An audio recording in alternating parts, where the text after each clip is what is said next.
ahora. 13 horas con 1 minuto, comenzamos 24 tarde desde la región de Tarapacá. Al menos 3 casas se resultaron afectadas en un nuevo incendio registrado esta mañana en el sector Alto de Iquique. La emergencia se suma al devastador incendio registrado la tarde de este lunes en Tomas de Laguna Verde, que dejó 100 casas afectadas, 400 damnificados. Juan Carlos Alarcón nos cuenta desde Iquique. Juan Carlos, muy buenas tardes. Sí, Andrés, retomamos el contacto desde la parte alta de Iquique, donde todavía se sigue combatiendo este incendio para clarificar y hacer una especie de resumen. El día de ayer, Iquique sufrió uno de sus incendios más duros. Ese fue en el campamento de Laguna Verde, un campamento irregular, una toma. Pero posteriormente, 4 cuadras más abajo, en el mismo sector de Laguna Verde, pero en la calle Valle Central, se inició hace aproximadamente 2 horas un incendio. Esto ya no en una toma, sino que en un lugar, en una población establecida, digamos, y ahí se empezó a incendiar una casa en su segundo piso. Ese incendio empezó a propagarse rápidamente a las otras viviendas. Fue distinto lo de ayer porque estas viviendas son de material, el segundo piso, los balcones son de fierro, tienen estructura sólida, a diferencia de lo que pasó el día de ayer en el campamento. Por lo tanto, empezó rápidamente a llegar bomberos, no se demoraron más de 10 minutos, pero el tema volvió a ser lo mismo.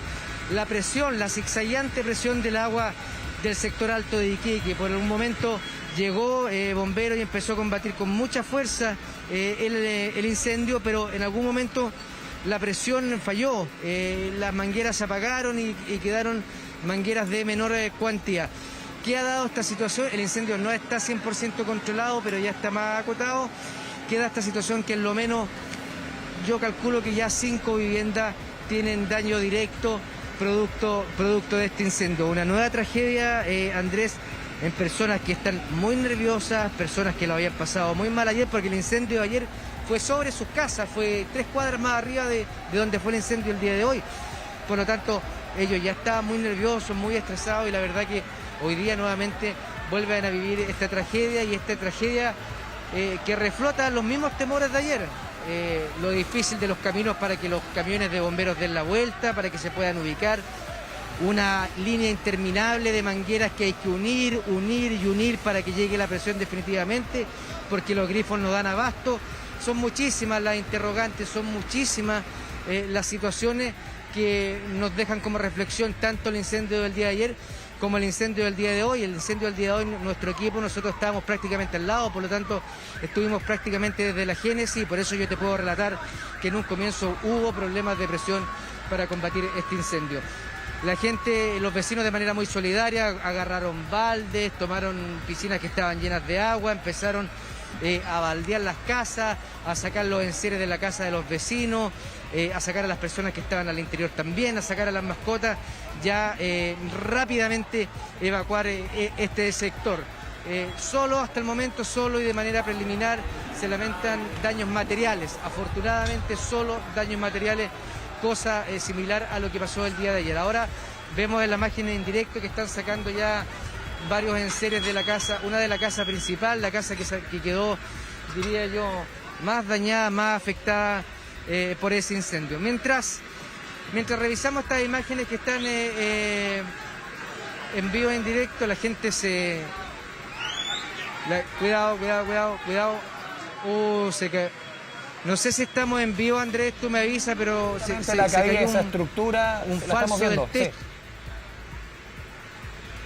Perfecto, se cayó un falso de arriba, es un falso nomás, un cielo falso, digamos, que es de vulcanita, no es de material pesado, no veo herido en estos momentos, pero claro, se empieza a desmembrar ya parte importante del techo con el calor, y los mismos vecinos lo empiezan a sacar.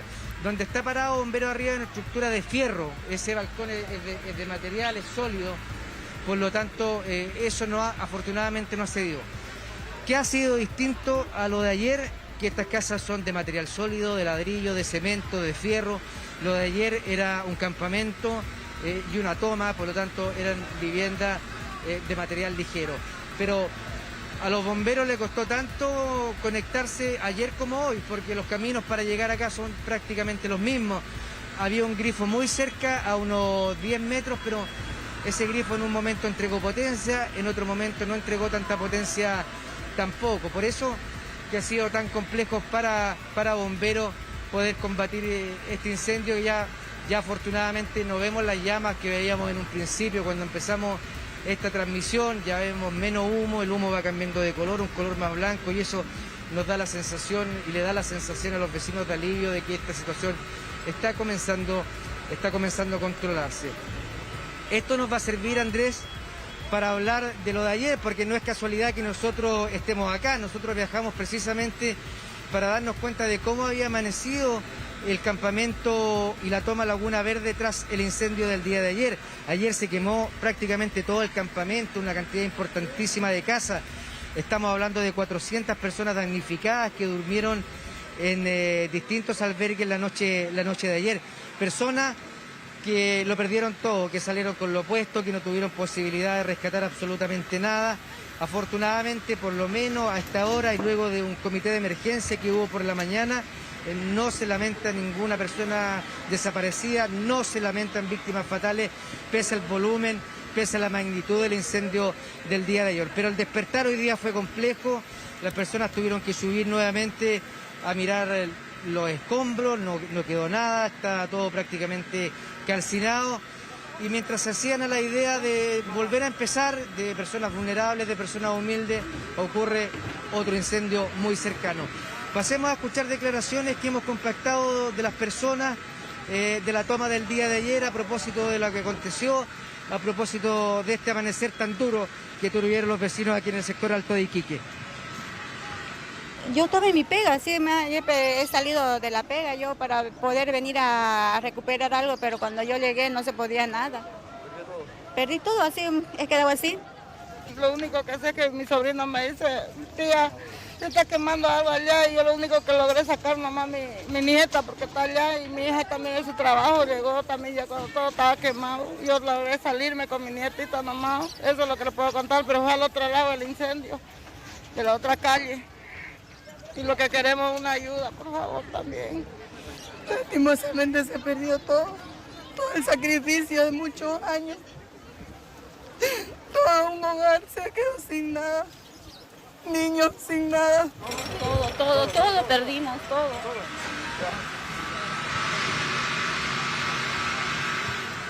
Bueno, un amanecer durísimo, Andrés, un amanecer durísimo para los vecinos y un amanecer que también se junta con lo que ha pasado el día de hoy. La verdad que el sector Alto de Iquique ha sufrido muchísimo con estos dos incendios, una situación lamentable, y que nosotros ya llevamos un par de horas transmitiendo.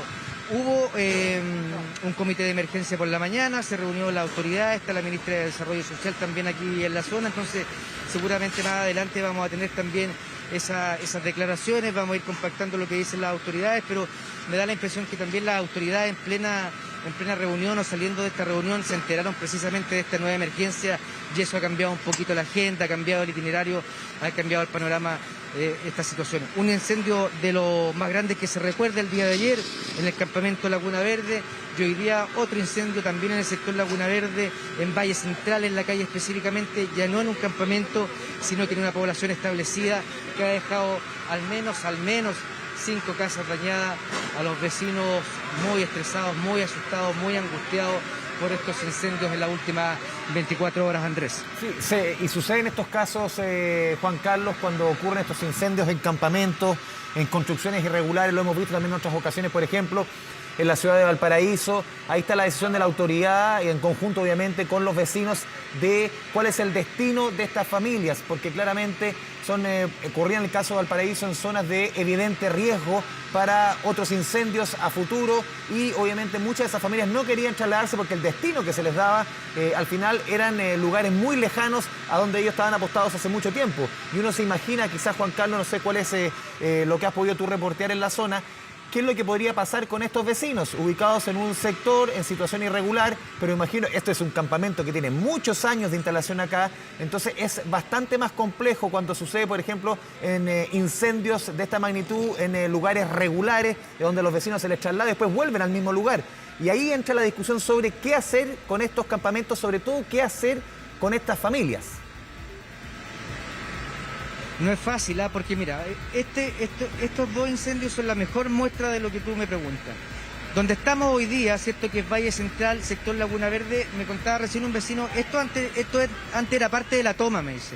Era parte de la toma, pero nosotros hicimos los trámites, nos dieron nuestros terrenos, nuestras casetas, y fuimos edificando de manera sólida y firme. Muchas personas de aquí tienen parientes en la toma también, o conocidos, o amigos, qué sé yo, pero ellos hace bastante tiempo regularizaron, hicieron los trámites y la autoridad decidió instalarlo en este mismo sector. Con todas las deficiencias que tiene, porque aquí no hay una presión óptima de grifo, y eso no lo puede desmentir nadie porque nosotros lo transmitimos en directo. O sea, aquí la presión no es óptima, por eso es que se demoró tanto en combatir este incendio. Pero es distinto a lo que pasó ayer, porque ayer arriba en el campamento no hay nada. No hay camino de cemento como el camino donde estamos pisando ahora, por ejemplo. No hay camino bidireccional, ¿cierto?, de doble vía. No, los grifos quedan muy lejos, aquí hay un grifo que da a 10 metros. Entonces, es multifactorial la situación, pero si uno hace una raya para la suma, me decían los vecinos, la parte alta de Iquique es la que sigue sufriendo, es la más vulnerable, es la más complicada. Y por lo tanto ellos, Andrés, lamentablemente lo han pasado muy, pero muy mal en las últimas 24 horas. Juan Carlos Alarcón, retomamos el contacto contigo en cualquier momento desde la capital de la región de Tarapacá. Muy buenas tardes. Seguimos con otras informaciones de la jornada. Cifras COVID siguen al aumento. La positividad se disparó sobre el 7% a nivel nacional y también metropolitano en regiones como Antofagasta y Tarapacá. Veíamos recién el despacho de Juan Carlos Alarcón de la capital de esta región. Se alcanzaron las preocupantes cifras de positividad del 32 y 18% respectivamente. Pamela Araya, con toda la información a esta hora de la tarde. Pame, muy buenas tardes.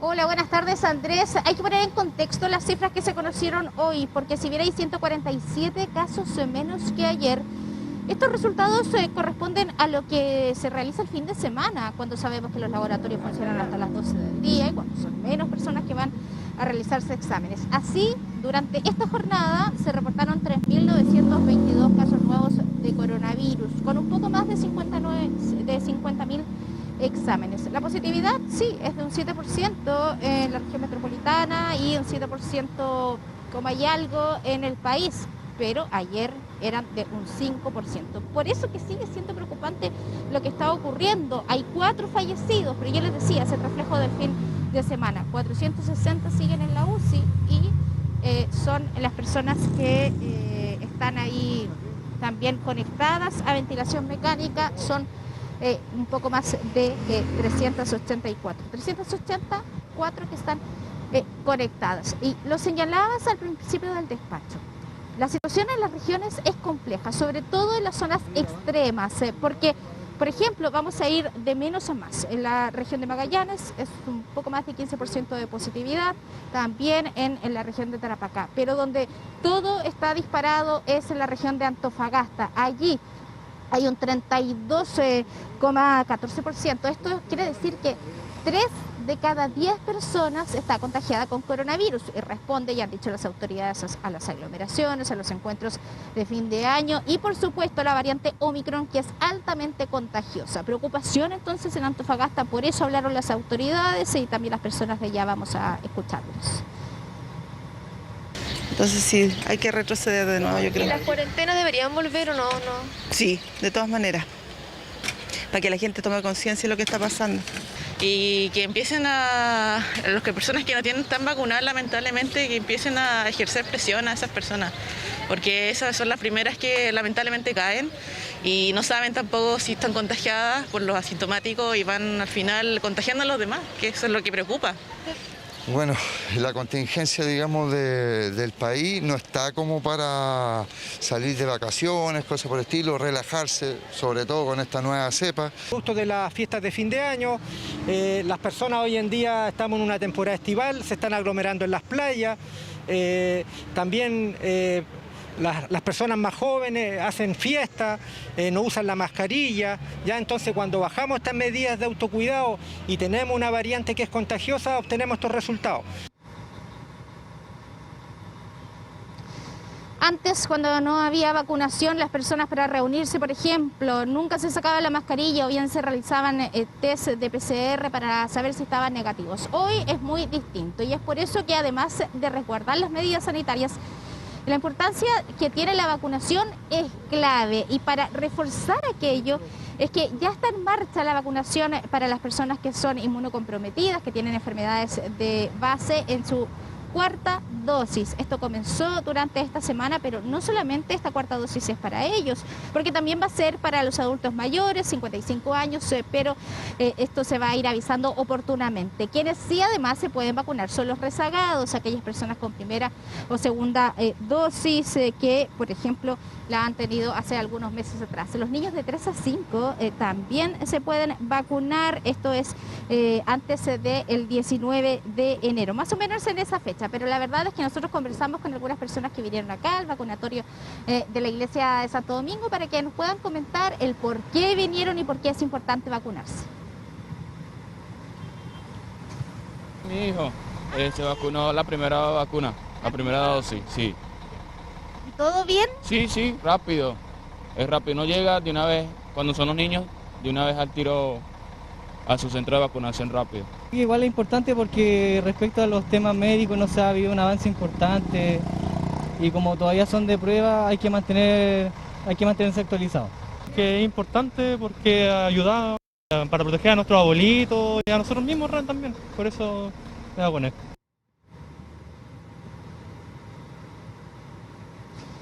Entonces recordarles que, por ejemplo, son algunos rezagados porque no se habían podido vacunar. Lo cierto es que tienen que haber tenido la segunda dosis hasta el 12 de septiembre, porque son 6 meses después que se aplica la tercera dosis. El panorama entonces, pese a que hay un alto número de personas vacunadas, sigue siendo desalentador, viendo por ejemplo lo que está ocurriendo en Europa, lo que está ocurriendo en Estados Unidos e incluso al lado de nosotros, en Argentina. Y ayer el mismo presidente Piñera decía que la proyección era que hasta 10.000 personas podrían estar contagiadas. Hablamos con expertos o con médicos que están al frente ahí de hospitales y clínicas que han tenido que atender la emergencia y esto fue lo que nos dijeron. El aumento de casos de la variante Omicron puede significar dos problemas importantes. Uno, que aumenten mucho los casos, por lo cual efectivamente, aunque tenga menos virulencia, muchos de estos pacientes van a necesitar finalmente ser hospitalizados, ocupando camas críticas, y por lo tanto vamos a tener que volver a ver el aumento de pacientes en lista de espera de otras patologías que también necesitan tratamiento. Es muy importante recalcar que aquellos grupos de riesgo, sobre todo los pacientes de edad avanzada, los usuarios que tienen carga de enfermedad debilitante muy fuerte, que son trasplantados o que están en tratamiento con medicamentos inmunosupresores, tengan acceso y procedan a inocularse con la segunda dosis de refuerzo, la cuarta dosis de vacuna.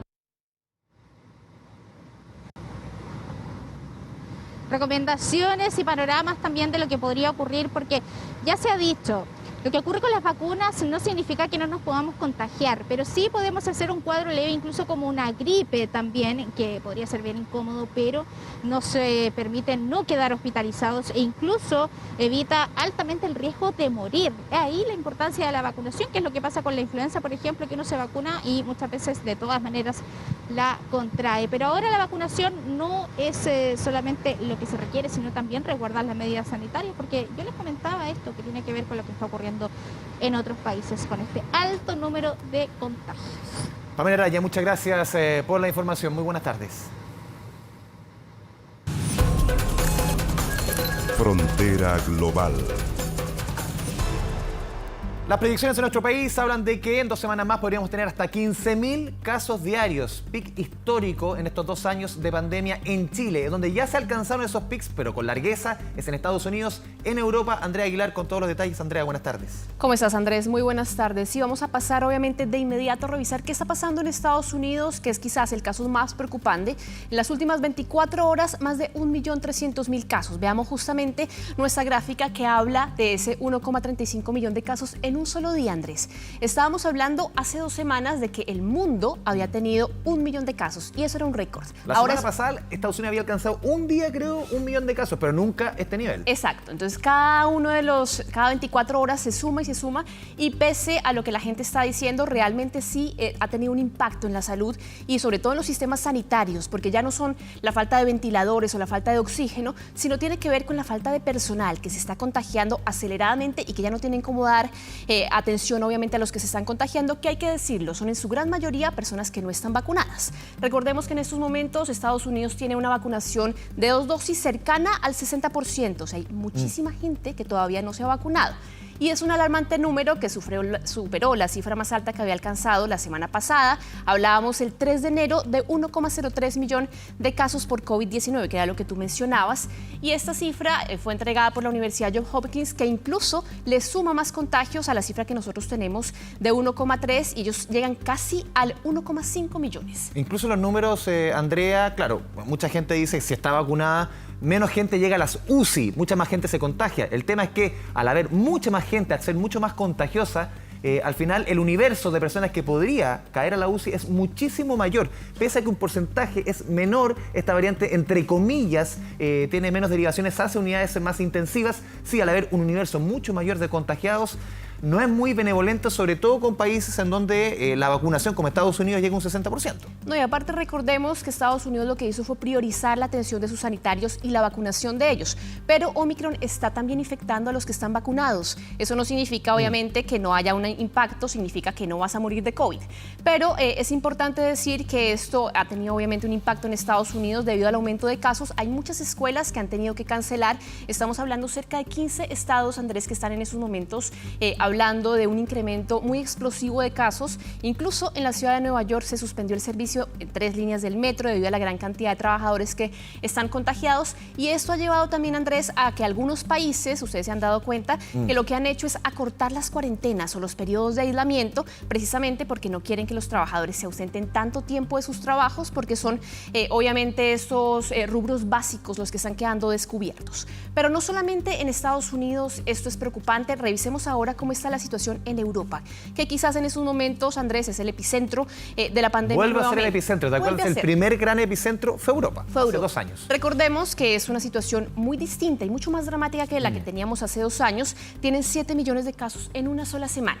Ellos mismos están diciendo que es un récord que ni siquiera se había tenido durante toda la pandemia. Estamos hablando de un nivel tan explosivo de casos que la Organización Mundial de la Salud advirtió que si siguen en este ritmo de transmisión actual, más de la mitad de la población europea va a haber contraído la variante Omicron en las próximas 2 meses, dan ellos más o menos, que son un fragmento entre unas 4 y 6 semanas, mes y medio. Estaría toda la población, o al menos el 50% de la población contagiada. También el director de la OMS para Europa recordó que esta nueva variante es capaz de fijarse mucho más fácilmente en las células humanas y afecta a personas que ya han sido contagiadas, a quienes ya están vacunados. Por eso también un poco, Andrés, erradicar esa idea de que Omicron es como una simple gripa, que es un poco lo que se ha instalado desde muchas partes, lo ha dicho varias veces la OMS, esto no es leve, es simplemente que ya estamos vacunados y que tenemos seguramente más defensas, pero eso complica la atención sanitaria. Y recordemos además que la OMS o la Unión Europea tiene varios países y hay un nivel muy distinto, es desigual la forma en la que se han vacunado. Y hemos visto también, Andrea, cómo en los diferentes países de la Unión Europea cada uno enfrenta esta situación de manera distinta. Lo vimos la semana pasada, la polémica en Francia por querer implantar un pase de movilidad, algo que en Chile ya se da por hecho. Países como Grecia, Italia, Austria, Alemania, en donde la obligatoriedad de la vacuna ya comenzó en los últimos, dependiendo del trabajo que haces, dependiendo tu rango de edad, dependiendo de muchos factores, pero la obligatoriedad de la vacuna ya se está instalando en Europa con fuerza. Y recordemos también, Andrés, que son varios, sobre todo los países del sur de Europa, estamos hablando de Portugal, de España, de Francia, también si nos subimos un poco hasta Reino Unido, tienen un récord de vacunación, tienen cerca del 80%, 90% de su población vacunada, pero el panorama es dramáticamente distinto si nos vamos a los países del este, que han sido mucho más escépticos, en donde ha costado muchísimo más mantener obviamente el tema de la vacunación e impulsarlo, porque lo hemos hablado en varias ocasiones, el tema de las libertades individuales en Europa es realmente una complicación preocupación para varios gobiernos a la hora de querer implantar la obligatoriedad de las vacunas, pero también los pases sanitarios que obligan obviamente a la gente a poder acceder a la vacuna si quiere, o, digamos, disfrutar de actividades de ocio. Pero repasemos cuál fue el mensaje que dio Hans Kluge, que es el director de la OMS para Europa. Permítanme reiterar que las vacunas aprobadas actualmente continúan brindando una buena protección contra enfermedades graves y muertes, incluso para Omicron. Pero debido a la escala de transmisión sin precedentes, ahora estamos viendo un aumento de las hospitalizaciones por COVID-19. Importante también decir que el llamado de los expertos para los países que aún no han sido golpeados por la nueva variante es implementar medidas como el uso de mascarilla e impulsar la vacunación, que quizás, Andrés, eso es lo que en estos momentos está haciendo que países como Chile u otros países de América Latina tengan una explosión de casos, sí, pero no al nivel que estamos viendo en Europa o en Estados Unidos, en donde el tema de la mascarilla fue sacado rápidamente. Recordemos que muchos de los países en Europa permitieron que la gente se sacara la mascarilla, algo que no ha sucedido particularmente en América Latina, salvo Argentina. Sí, yo no veo un país que tiene el nivel de vacunación como Chile, Andrea, como Israel, que tiene 9 millones de habitantes y la última jornada 36.000 infectados. También algo que no se había visto nunca. Entonces, que estén vacunados el 90% de la población no quiere decir que las personas no se vayan a infectar. Eso es bien importante. Eso es súper importante, hacer obviamente esa salvedad. Y aparte de eso, Andrés, también revisemos cómo está el lugar en donde se originó la pandemia ya hace casi 2 años. Revisemos ahora nuestra gráfica de China, porque la gran problemática que está enfrentando en estos momentos el gigante asiático es la necesidad de confinar, porque ellos son sumamente estrictos a la hora de aplicar las normas y ellos no se van con temas de pases sanitarios, sino directamente confinamiento. Mano dura nomás. Y en estos momentos hay cerca de 20 millones de personas, Andrés, que están confinadas. Hoy se sumó una ciudad de 5 millones de residentes, que es Anyang, y comenzaron un confinamiento en un nuevo cierre para frenar la propagación de Omicron en el gigante asiático. Hay al menos 2 casos de Omicron que se han confirmado en Anyang. Vean ustedes las proporciones. 2 casos en la cantidad de habitantes que tiene China, que están conectados a un rebrote de Tianjin a 500 kilómetros de distancia. Los residentes de esta última ciudad confinada de China no van a poder salir de sus casas, se les prohibió conducir en carretera, tienen el cierre absoluto de negocios no esenciales, y con el encierro de los residentes de Anyang son 3 las ciudades chinas que están completamente en cuarentena. Yuzhou, que permanece cerrada, mientras que Xi'an está en la 3ª semana de confinamiento estricto. Estamos hablando, Andrés, que era inicialmente una ciudad de 1 millón de personas, luego de 13 millones de personas, y esta que tiene 5 millones de personas confinadas completamente. Claro, siempre en contexto chino, 20 millones de personas es la población de Chile, pero un país de más de 1.000 millones, claro, como que suena pequeño, pero igual son, tú decías, por un par de casos muchas veces se cierra una ciudad sencillamente. Exactamente, bueno, vamos a estar obviamente mucho más atentos a lo que esté sucediendo en el mundo frente a esta variante Omicron y a cómo nos está afectando, y también a estar mucho más atentos con las medidas sanitarias y a no bajar la guardia con la vacunación. Andrea Aguilar, muchas gracias. Que estén bien, buenas tardes. Continuamos con información policial. Aquí en nuestro país, un incendio en Cerro Navia terminó con una barraca y 7 locales comerciales quemados. Más de 100 funcionarios de bomberos llegaron hasta el lugar, quienes se vieron dificultado su trabajo ante la baja presión del agua. Esta y otras informaciones policiales con Nicolás Soto. Nicolás. Como estás, Andrés, tú lo indicabas, fueron cerca de 5 horas las que estuvieron trabajando estos más de 100 voluntarios de bomberos en esta barraca de madera en la comuna de Cerro Navia, específicamente en José Joaquín Pérez con Pedro Urriola. Cerca de las 3 de la mañana, vecinos del sector se percataron del fuego y rápidamente notificaron a la compañía de bomberos de la comuna. Sin embargo, ellos llegaron rápidamente para atender esta emergencia, pero era tal la magnitud del fuego, era tan fuerte, tan potente las llamas en este punto, que cerca de 22 compañías debieron acudir a esta emergencia, la que se logró controlar finalmente a eso de las 8 de la mañana. Tú lo indicabas también, vecinos del sector y también el mismo dueño de esta barraca de madera indicaron que hubo problemas en cuanto al suministro de agua. Esto, según lo que nos indicó el mismo municipio de Cerro Navia, se debió a que eran tantas las compañías que estaban presentes en el lugar, era tanta la demanda por este suministro para apagar las llamas, que terminó por generar una alza en la presión del agua y terminó terminó por eso en una rotura de matriz que también afectó a otros vecinos del sector. Finalmente, a eso de las 8 de la mañana se logró controlar esta emergencia en la comuna de Cerro Navia. Sin embargo, hay un saldo que sigue siendo lamentable. Son cerca de 6 locales comerciales y 3 familias las que resultaron completamente damnificadas. Ellas intentaron rescatar lo máximo que pudieron del fuego, sacaron solamente ropa, que fue lo que alcanzaron a salvar, pero el resto de los productos y de las cosas que estaban al interior de su casa, como los muebles, las camas y otros productos, no pudieron ser rescatados del fuego. Tenemos declaraciones sobre este siniestro que ocurrió durante la madrugada, lo revisamos a continuación. Primero fueron como bombazos, petardos, y cuando salimos ya estaban las llamas. De hecho pensamos que era el colegio, pero no, era la barraca que se estaba quemando. Empezó a prender todo, fue terrible. Sí, de a poco empezó a prender todo. Nos dicen que hay poca presión de agua también. Claro, se reventó una matriz de agua y eso fue lo que complicó más que apagaran el incendio. Entonces eso fue lo que empezó a agarrar todo más, no pudieron controlarlo. Cuando yo llegué, aquí no había agua. Los bomberos no tenían agua como trabajar. O sea, les llegó un poco y se acabó. Si no, este incendio se había apagado qué rato. No era para tanto, pero el problema fue ese, el agua. ¿Y hay una causa probable que usted esgrima de por qué se habría iniciado el incendio? No quiero culpar a nadie, pero el incendio empezó atrás y atrás no hay nadie. Atrás creo que hay una fábrica, no sé de qué, de plástico, cosas así, pero no puedo culpar a nadie. No, como es segundo piso de arriba, no he podido bajar mucho, nada, solamente un poquito de ropita nada más. ¿Pérdida total? Sí. Dentro de las familias afectadas estaba esta persona, la que acaban de escuchar, que vivía en un cité donde se encontraban otras 8 familias. Esta persona lamentablemente perdió todo debido a estas llamas. Durante la mañana el alcalde de la comuna, Mauro Tamayo, llegó para conocer un poco la situación en terreno y obviamente ir en ayuda de los afectados. Se comprometió un subsidio habitacional para estas 3 familias perjudicadas y obviamente incluso apoyo psicológico de ser necesario. Revisamos parte de esas declaraciones. Las familias que tenían sus residencias, donde dormían acá y fueron incendiadas, reciben subsidios de arriendo, aportes monetarios para poder trasladarse a otro lugar junto con enseres, cama, ropa de cama, cocinilla, lo que sea necesario para dar una respuesta de emergencia. Esos recursos están en la municipalidad y son puestos a disposición cuando hay incendios. Y en aquellos lugares, sobre todo acá, tenemos varios emprendedores, familias que viven de esto, es su sustento. Estamos buscando formas de también entregar un apoyo que nunca es suficiente, siempre es solamente un apoyo, pero para poder levantarse lo antes posible en sus emprendimientos.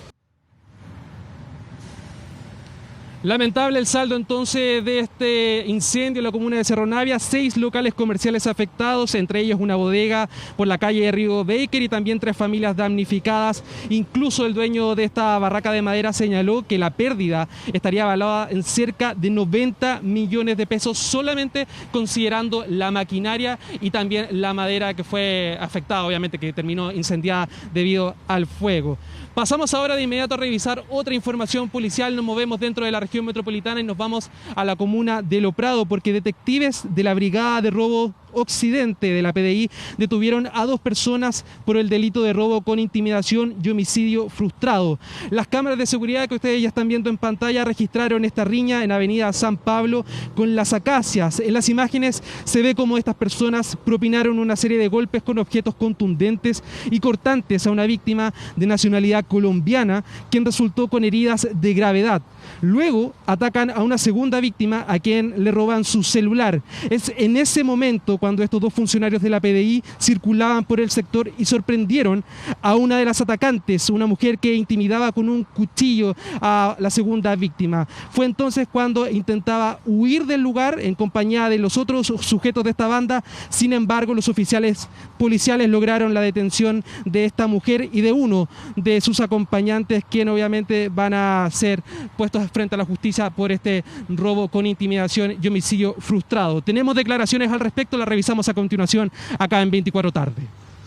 Detectives de esta brigada especializada, mientras se trasladaban por Avenida San Pablo en dirección al oriente en la comuna de Lo Prado, lograron divisar un delito de robo con intimidación y agresión que estaban sufriendo 2 víctimas, donde una de estas ya yacía inconsciente producto de las lesiones.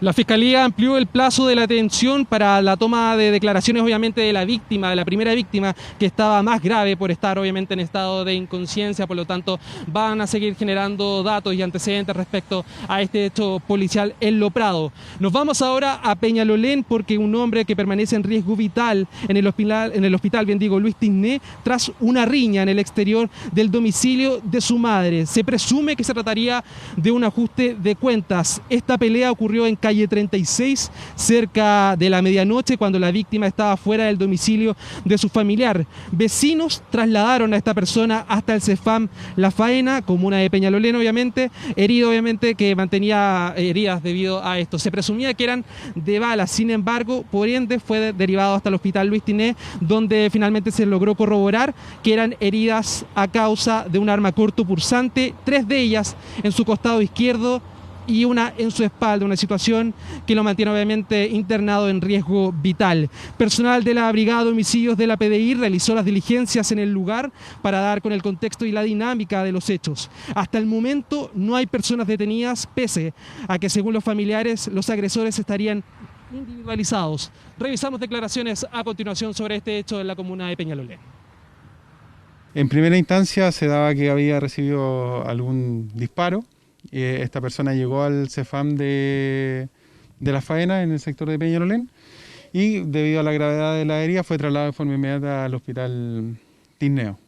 En este lugar el personal médico verificó su estado de salud, lo trató de forma inmediata y se dieron cuenta que no eran impactos balísticos, sino que habían sido heridas producidas producto de un arma cortopunzante. Detectives de la Policía de Investigaciones de Chile se encuentran investigando un homicidio frustrado de un sujeto de 34 años ocurrido en la comuna de Peñalolén.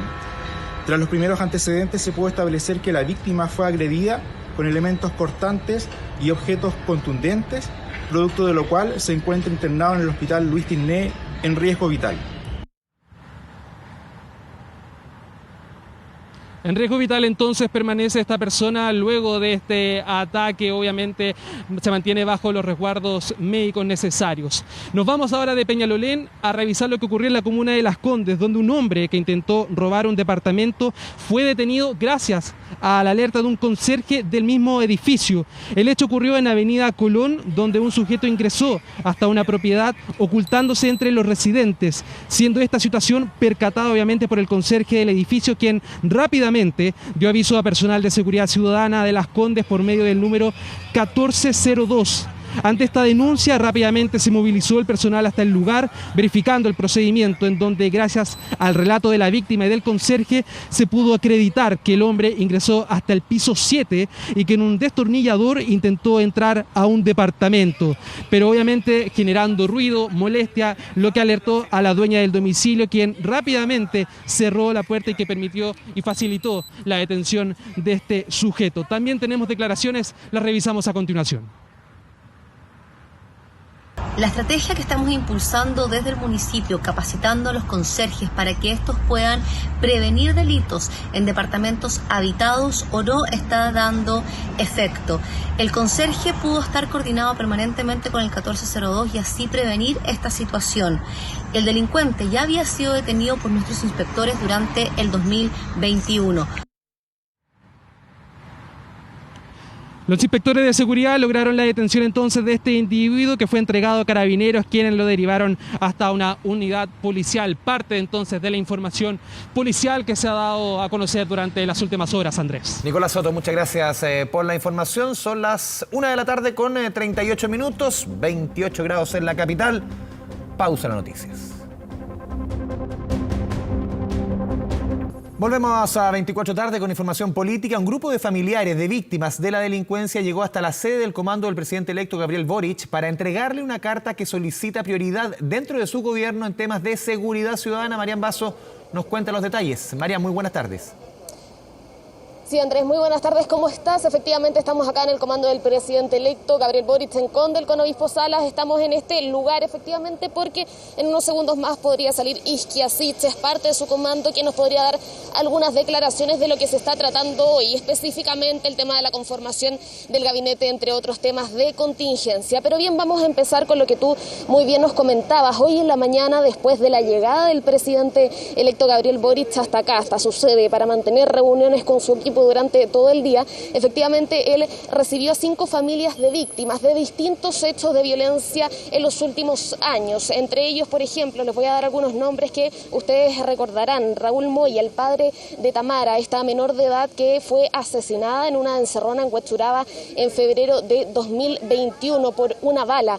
También Dayana Pereira, la viuda del cabo de Carabineros Eugenio Naín, quien también murió, ¿no es cierto?, asesinado en la Araucanía en 2020. Carlos Siri, dueño de la fuente alemana, quien perdió su fuente laboral, su fuente de ingresos en hechos de violencia durante el estallido social. 2 mujeres también, una hermana, una esposa de 2 hombres que fueron asesinados, uno porque trató de impedir un asalto, el otro camino a su trabajo. Bueno, estas 5 familias entonces llegaron a reunirse con el presidente electo Gabriel Boric para justamente manifestarle su preocupación respecto de diversos hechos de violencia que han sostenido. Les vamos a comentar respecto de qué fue esa reunión, pero efectivamente vemos saliendo a Isquia Siches. Vamos a ver si le podemos comentar algunas palabras.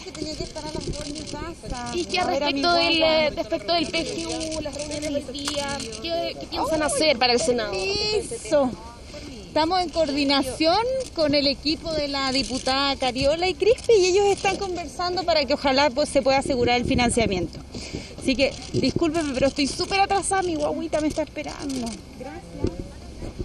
Bueno, Andrés, escuchabas ahí, ¿no es cierto? Era un tema que le preguntábamos de la pensión garantizada universal porque claramente es uno de los temas que convoca, sobre todo después de la aprobación ayer en la Cámara de Diputados, que se espera en el Senado. Lo hemos conversado durante los días, ¿no es cierto? Esperan por lo menos del comando de Gabriel Boric que se asegure el financiamiento permanente de la pensión garantizada universal, y eso es lo que, bien decía Isquia Siches, están preparando con el equipo articulador en el Congreso, como es Cariola y también el diputado Miguel Crispi. Volviendo al tema entonces en el que estábamos, víctimas de violencia, familias que han venido a manifestarle su preocupación al presidente de la República. Yo les contaba, una de ellas, Dayana Pereira, la esposa del cabo que fue asesinado en la Araucanía, Eugenio Naín. Pasemos a escuchar lo que ella nos señalaba durante esta mañana.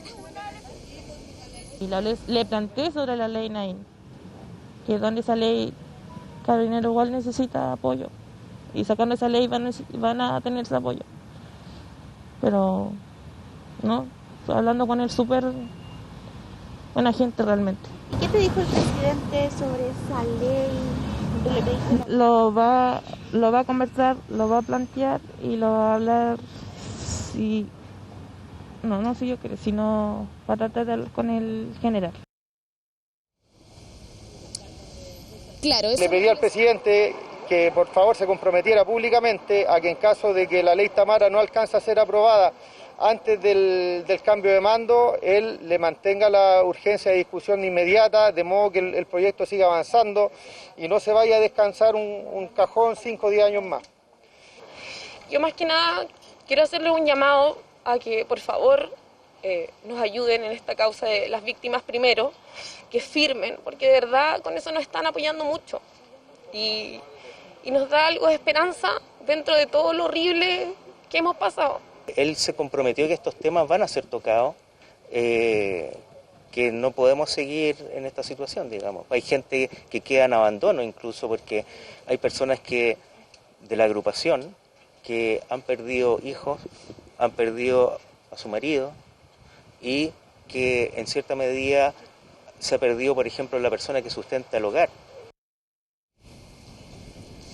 Claro, y efectivamente ellos vinieron a exponer sobre todos estos puntos al presidente electo también para que su futura administración pueda ser uno de los temas prioritarios. Ellos decían llegar seguros a la casa, ¿no es cierto? Poder salir al trabajo, volver y no tener el temor a que en el camino pueda ocurrir algún hecho de violencia. Y ellos también venían acá para hacer manifiesto de la iniciativa que ellos están buscando, una iniciativa popular de norma que esperan que se discuta en la Convención Constitucional, que efectivamente se garantice la seguridad, por ejemplo, con una defensoría garantía de víctimas para aquellas familias, aquellas personas que sufran hechos de violencia. Es por eso que ellos solicitaron que a la gente que le interese ser parte de esta iniciativa ingresar a primerolasvictimas.cl para que puedan reunir entonces las 15.000 firmas que necesitan para ingresar esta iniciativa de norma a la Convención Constitucional. Hasta el minuto llevan 5.800 firmas reunidas, pero claramente tienen que llegar a las 15.000. Bueno, y en otro tema que también les contaba al principio, las reuniones siguen acá en el comando de Gabriel Boric, y hoy día una de las reuniones que se sostuvo también fue con Javier Luis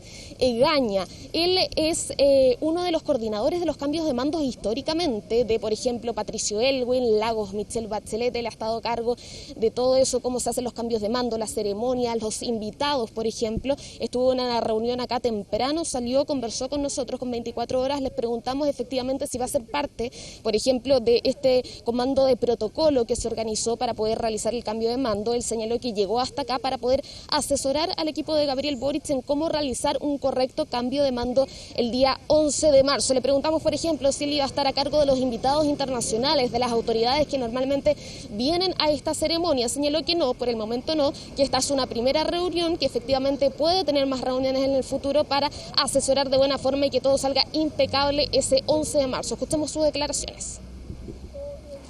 Básicamente la conversación era poder transmitir la experiencia de cambios de mando anteriores, que son... El cambio de Aylwin, de Bachelet Lagos. Desde ahí para adelante. Fue una reunión para intercambiar experiencia y contarles. ¿Va a poder trabajar, por ejemplo, las invitaciones de los invitados internacionales que vengan? No. ¿Una reunión más van a tener o esta va a ser la única? Es probable, de acuerdo a las necesidades. Claro, y como les comentábamos, Javier Luis Egaña claramente tiene una vasta experiencia, no solamente en cambios de mando, fue él el encargado de traer, por ejemplo, la visita del Papa Juan Pablo II a Chile, así que claramente conocimiento del tema tiene, y es por eso que es probable que esta sea una de tantas reuniones que tenga con el comando de Gabriel Boric para poder asesorarlo en lo que va a ser este cambio de mando del 11 de marzo. Por hoy día las reuniones siguen, pero internamente con el equipo de Gabriel Boric y trabajando, por supuesto, en lo que va a ser la conformación de su gabinete, un gabinete que, como bien ha dicho el presidente electo, va a ser presentado antes del 22 de enero, así que claramente el tiempo apremia y es en eso en que están ahora, en estas conversaciones, reuniones, organizándose para ver quiénes van a ser los 24 ministros y ministras que van a acompañar a Gabriel Boric ese 11 de marzo cuando pase de ser presidente electo a presidente de la República. Marian Basso, muchas gracias por la información. Muy buenas tardes. Cambiamos completamente de tema. Hoy se dieron a conocer los resultados de la prueba de transición universitaria, la PTU, dando inicio al proceso de postulación para las distintas universidades de nuestro país, el cual tiene como fecha límite este viernes 14 de enero. Daniela González nos cuenta más detalles desde la Feria de Postulación 2022 que se realiza en la Estación Mapocho. Dani, buenas tardes. Hola Andrés, ¿cómo estás? Buenas tardes. A las 8 de la mañana hoy día todos los estudiantes, 270.000 aproximadamente, conocieron sus resultados, los de la prueba de transición que realizaron en el mes de diciembre. Una hora después, a las 9 de la mañana, ya pudieron comenzar a postular. De hecho, eso es lo que están haciendo decenas de estudiantes en esta feria ubicada en la Estación Mapocho. Aquí llegan hasta la universidad que les llama más la atención y simulan su puntaje. O sea, para ver si es que efectivamente podrían quedar en la carrera que a ellos les interesa. Es importante señalar que el proceso de postulación es desde hoy día hasta el viernes 14 de enero a la 1 de la tarde. Esa es la hora tope, o sea, si postula a la 1:30 ya se queda sin opción de postular a alguna de las 45 universidades adscritas al sistema de admisión universitaria. Esa fecha es importante y también el 24 de enero, porque ese es el día en que se darán a conocer los resultados de la postulación. Entre el 25 y el 27 de enero, o sea, a final de mes, ya los estudiantes, si es que quedaron en la carrera que ellos quieren y en la universidad que ellos quieren, podrán matricularse. Son todas esas fechas que tienen que tener bastante claras los estudiantes que hoy día están recibiendo por primera vez los resultados de la prueba de transición universitaria. Hoy día hemos hablado con algunos de ellos Nos han contado qué carreras les interesan, cuáles son los centros de estudio de las universidades que han estado mirando ahí respecto al puntaje que pudieron conocer bien tempranito hoy día en la mañana. La verdad es que muchos no pudieron dormir esperando ese resultado. Fue algo que nos dijeron y son declaraciones que yo los invito a que pasemos a revisar a continuación. ¿Cómo te fue en la prueba de transición? Yo diría que más o menos. Saqué 600, 560 y 550. No hice la victoria. Más o menos. Pero sí, fue bien. Alcanza para lo que quieras. Sí. Nada, nerviosa en la mañana. Anoche como que apenas pude dormir y todo, pero dentro de todo igual salió todo bien. Así que estoy contenta por los resultados igual. Voy a dejar pasar un par de días para poder organizarme, ver las diferentes opciones y ahí ponerme de acuerdo y ver cuál es la mejor. Sí, obvio.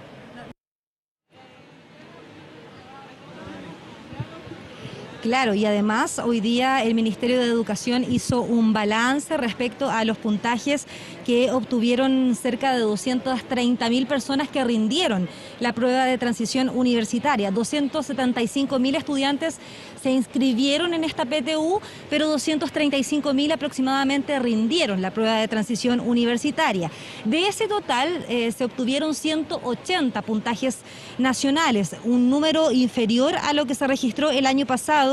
El año pasado fueron 230 puntajes nacionales, este año 180, 5 en comprensión lectora, 4 lograron el puntaje máximo en historia, 27 en ciencias y 144 en matemáticas. Muchos de ellos hoy día tuvieron la oportunidad de tomar el tradicional desayuno con el presidente de la República, quien los recibió en el Palacio de la Moneda para conversar de sus planes a futuros y también cómo se toman esta noticia que sin duda es muy importante y es muy relevante, que es haber obtenido los 850 puntos en la prueba de transición universitaria. Los estudiantes, ellos mismos, los puntajes nacionales, nos cuentan su parecer respecto a esta buena noticia. Vamos a revisar qué fue lo que dijeron. Yo soy una chica de Puente Alto, criada solo por mi mamá. Tengo trastorno obsesivo compulsivo. Soy la clase de persona que nunca soñaría con esto y aquí estoy. Y ese es el mensaje que quiero dar, que todo es posible. Siempre hay que recordar que el puntaje nunca te va a definir porque al final es una prueba más o una prueba menos. Que sea parte del proceso de selección no significa que esto te va a definir ni que va a ser, o sea, que te va a definir como profesional, cómo vas a hacer en la vida, sino que es un paso más que hay que dar.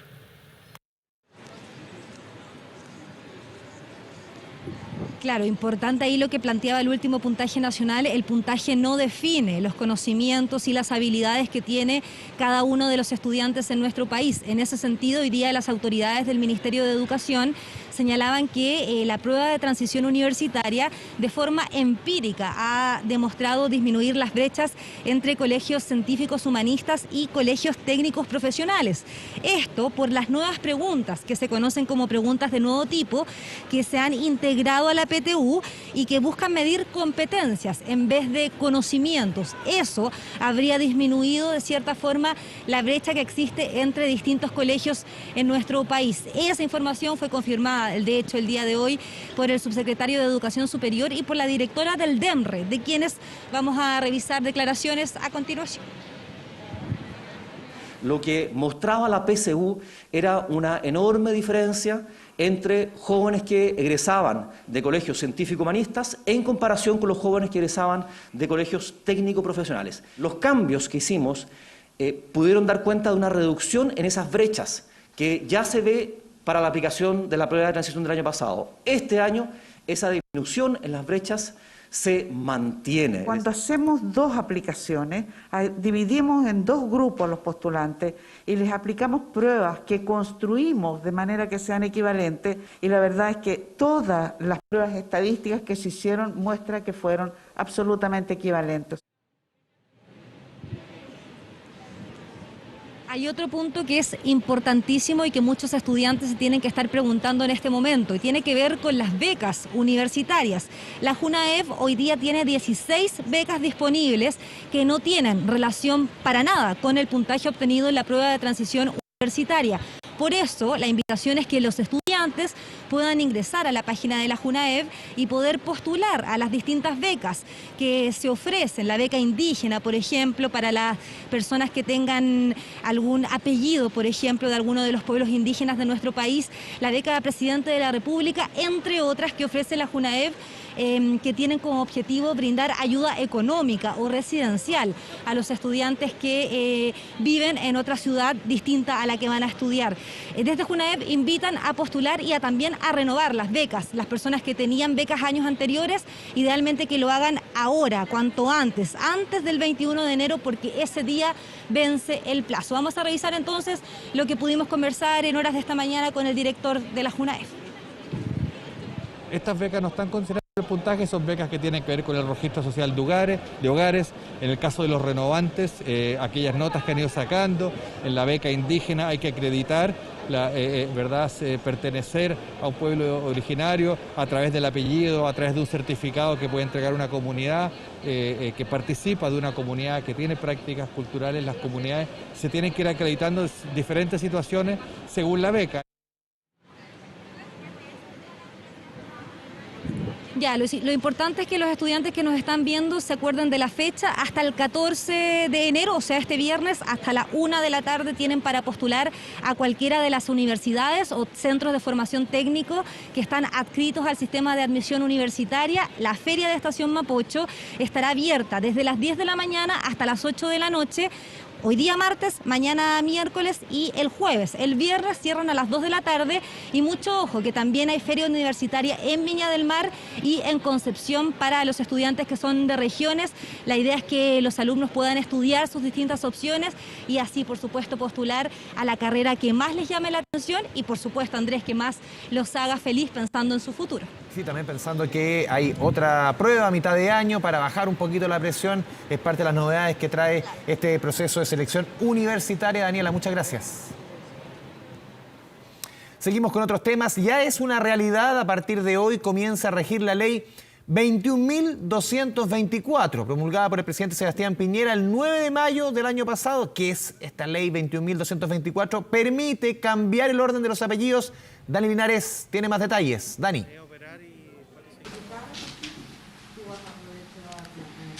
Sí, en estos minutos se está concretando un anhelo de Raimundo de poder realizar el cambio de sus apellidos en el registro civil. Una vez publicada esta normativa en el diario oficial, ya se puede realizar en cualquier sucursal, una vez agendando la hora, esta modificación del orden de los apellidos, dando igualdad tanto de hombres y mujeres para que puedan decidir cuál es el apellido que van a decidir poner en primera instancia. Y es por eso que en el caso de Raimundo, esperando esta legislación ya hace bastante tiempo, con una determinación tomada, decía él, con su familia, con sus padres, para poder realizar esta modificación. Yo me voy a sacar un poquito de Raimundo. Bueno, contento, me imagino, se concreta un anhelo. Un anhelo, sí. Desde muy chico es una posibilidad que había pensado, que lo había hablado con mi abuelo.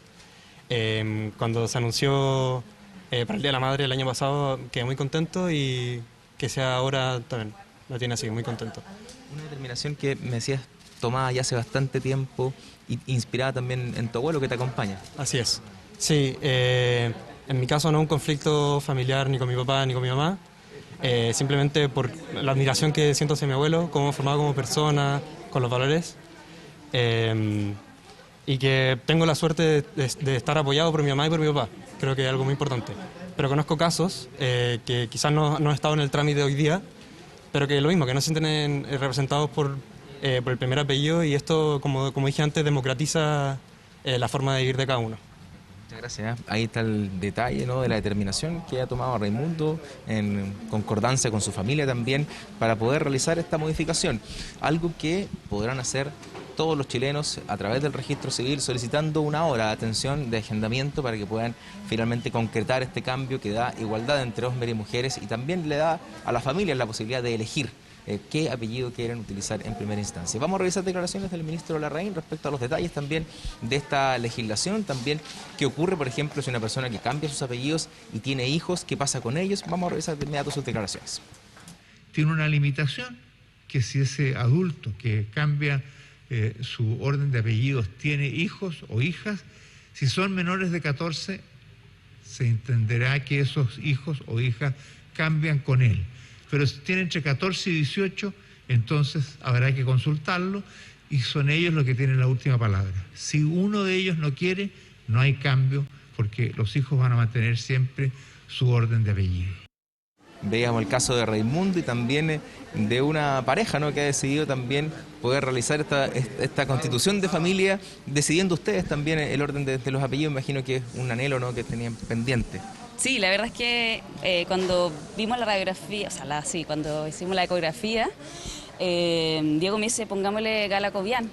Y nosotros dijimos, bueno, claro, y nos topamos con que no se podía, y ahora después de tanto insistir y proponerlo con los diputados transversal, lo logramos, así que estamos felices y eso, para la igualdad de derechos sobre todos. Ustedes, imagino, porque es una posibilidad de dar también esta determinación desde ustedes, ¿no?, decidir qué apellido quieren que vaya en primera instancia para acompañar la vida de su hijo. Sí, y para memorar también las raíces, el origen, para cada uno es importante su origen y desde donde uno se siente identificado. Para mí mi apellido paterno es muy importante y la verdad es que Diego fue muy generoso en ese sentido y me dijo, pongámosle primero tu apellido, ¿por qué no? Así que bien. Perfecto, muchas gracias. Hay uno de los casos ya que han iniciado este cambio. A partir de esta jornada lo podrán hacer también otros chilenos a través del registro civil. Lo deberán, eso sí, agendar el trámite. Es un trámite que es gratuito.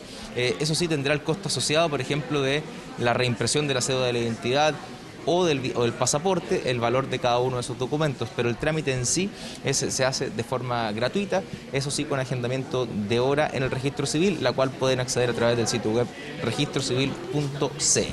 Dani Linares, muchas gracias por la información, muy buenas tardes. Cambiamos completamente de tema. La presidenta del Senado, Jimena Rincón, envió un informe al presidente de la República y a la Corte Suprema asegurando que hay casos de detenidos tras el estallido social que ya habrían cumplido su condena. Hubo reacciones en el mundo político frente a esta situación. Kevin Felgueras nos cuenta todos los detalles. Kevin, muy buenas tardes. ¿Cómo estás, Andrés? Muy buenas tardes. Efectivamente, un oficio enviado al Poder Judicial, a la Corte Suprema específicamente, y al Poder Ejecutivo, al presidente de la República, Sebastián Piñera, en un informe donde se establece que, por ejemplo, 69 personas sometidas a esta medida cautelar más gravosa, que es la prisión preventiva, ya hubiesen cumplido su condena de haber tenido un juicio. El punto es que todavía están con esta medida cautelar. Algunas personas de estas 69 llevan 6 meses privadas de libertad, otras 2 años y 2 meses. Es parte de lo que establece este oficio enviado hace ya varias jornadas por parte de la presidenta del Senado, donde además, por ejemplo, se establece que en el caso de 15 personas no se conocen las causas por las que están cumpliendo alguna medida cautelar, no se conoce la razón por la que fueron detenidas. Particularmente habló sobre esto la presidenta del Senado en medio del contexto de la discusión de este proyecto de indulto a los presos post-estallido social. Escuchamos sus palabras. Nosotros lo que decimos es que hay que revisar la situación de ellos porque muchos de ellos, si se les aplicara sanción, la sanción estaría más que cumplida por el tiempo que llevan en prisión preventiva. No tenemos el detalle exacto de cuáles son esos casos porque es una estimación y obviamente es con los antecedentes que tenemos.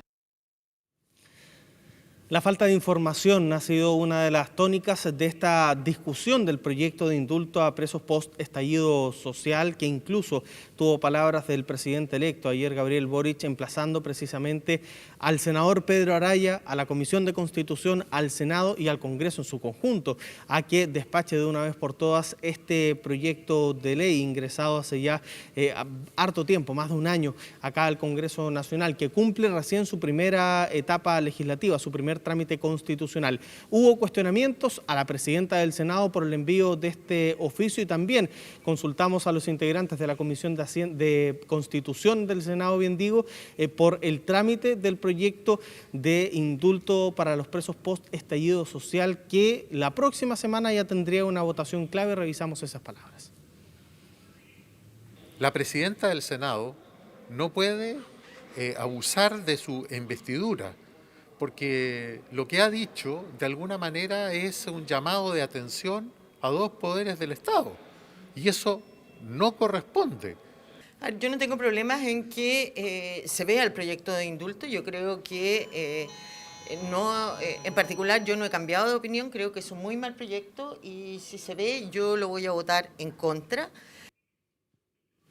Más de un año desde que se discute este proyecto de indulto, que incluso fue tema central de algunos debates de la carrera presidencial, tanto de la primera y la segunda vuelta, justamente sin tener toda la información concreta, sin saber en estricto rigor a cuántas personas va a beneficiar este proyecto de indulto, que muchos le dicen amnistía porque se trata de casos donde no existe una condena todavía y por lo tanto no se puede hablar de un indulto a través de esta normativa, que además tiene otro problema, que no contaría con los respaldos políticos necesarios precisamente para aprobar el corazón de este proyecto de ley, que es permitir el indulto, es decir, otorgar la facultad a el Poder Judicial de poder otorgar esta herramienta. Vamos a pasar a revisar declaraciones del presidente de la Comisión de Constitución, quien adelanta que están todavía estos problemas de falta de información, pero que dice que la próxima semana,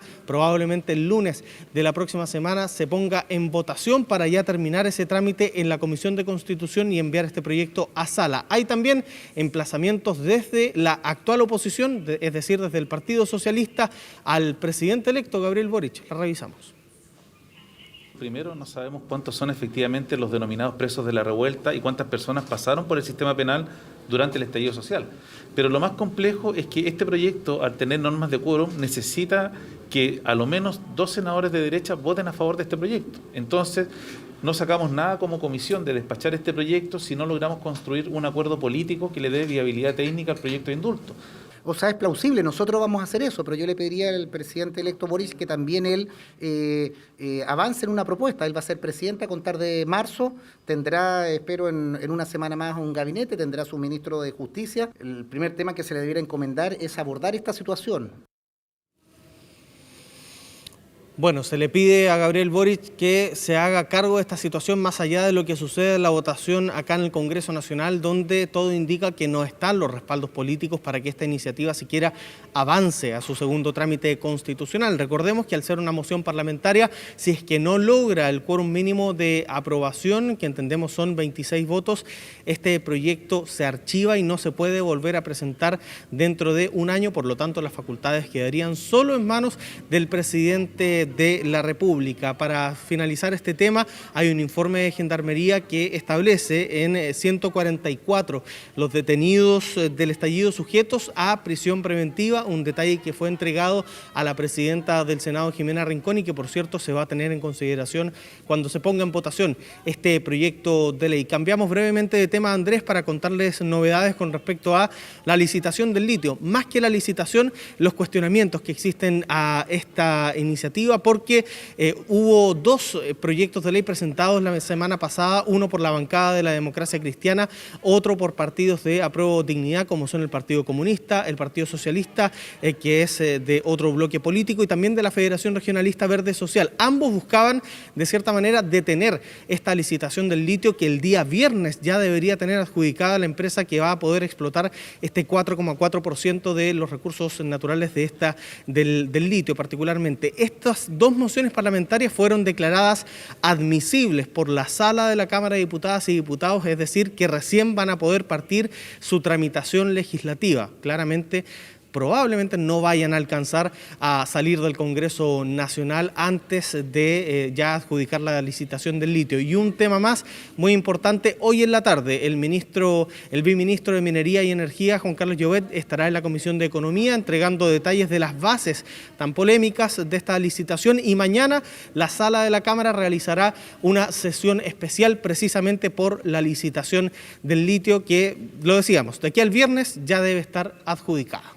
Kevin Felgueras, muchas gracias por la información desde el Congreso. Buenas tardes. Chao, buenas tardes. Nos vamos al sur del país. Durante la noche, mientras un grupo de personas se reunía en una plaza de Coronel, región del Biobío, otro grupo llegó al lugar portando armas de fuego. Este hecho originó una balacera que culminó con 5 personas heridas. Óscar Jara con todos los detalles. Óscar, muy buenas tardes. Hola, ¿cómo estás, Andrés? Muy buenas tardes. Sí, fue cerca de las 3 de la madrugada cuando estaba este grupo de personas que ustedes van a revisar ahí en las imágenes, en una esquina, a las afueras de una sede comunitaria en la población Libertad, en Coronel, cuando llega este grupo de personas. Ellos estaban celebrando el triunfo del club deportivo, de su club deportivo Juan Aguirre Cerda, que había ganado un campeonato de fútbol amateur ahí en Coronel. Cuando llega este grupo de personas, lentamente se acercan a la esquina y ustedes ven en las imágenes que comienzan a disparar. Fueron varios los disparos que percutaron, no se ven las personas en las imágenes a quienes estaban disparando, pero luego de eso se retiran, o al menos es lo que intentan, porque quienes estaban ahí en la esquina reaccionan a esta situación arrojándoles botellas y otros elementos que estaban ahí junto a contenedores de basura, y ahí cuando estos hombres regresan y vuelven a disparar. Se ve en las imágenes cómo hieren a varias personas. Se ha dicho que son por lo menos 5 las personas que fueron heridas de bala en esta situación, que no podemos hablar de enfrentamiento porque no vemos al otro grupo de personas que inicialmente es atacada con estos disparos, pero sí se ve ahí cómo percutan. Al menos 30 disparos, según dicen los vecinos, que por supuesto están muy preocupados, están asustados, dicen que esto no es un hecho aislado, que es recurrente, que las armas de fuego y los disparos durante la noche principalmente, y lo que se denomina las balas locas, ya se han vuelto muy comunes ahí en esta zona, en la población Libertad, en Coronel. Les invito a escuchar las reacciones de los vecinos. Alrededor de las 1 de la mañana se escucharon disparos. Yo creo que nadie pensó que había algún tipo de pelea en la esquina. Llegaron estos jóvenes al lugar y empezaron a disparar y hirieron alrededor de 5 personas. Mucho disparo en la noche, da un poco de miedo, pero al fin y al cabo uno no puede hacer reclamo nada. Miedo, porque de una de esas pueden pasar la bala para la pieza y le puede tocar nada a alguno de la familia. Acá en realidad los disparos, bueno, se siente demasiado fuerte. No dan ganas de salir a comprar, ni mandar a los hijos a comprar tampoco, uno ya se entra más temprano. Da miedo muchas veces de denunciar por tema de que vayan a hacer alguna represalia contra la familia. La comuna de Coronel últimamente ha sido afectada con hechos delictuales de alta connotación, alto nivel de violencia con la cual actúan muchas bandas, la posesión de armas de fuego que existen en las calles y, por supuesto, el tráfico de drogas. Preocupados y ocupados también de los hechos delictuales que ocurrieron en este sector, por lo cual vamos a disponer nuestros equipos multidisciplinarios para ponernos a disposición no solamente de la familia afectada, sino que de los niños, niñas y de los vecinos de este sector.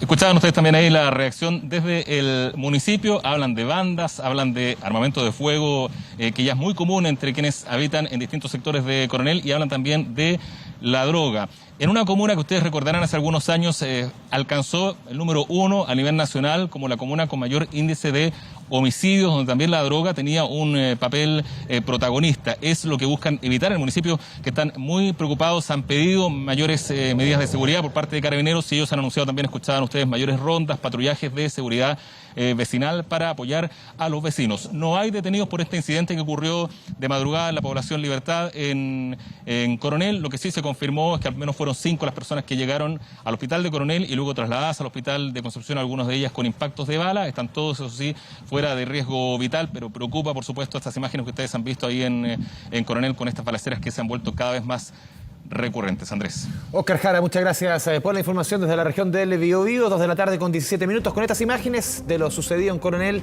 estas lamentables imágenes, nos vamos a la pausa aquí en 24 tarde.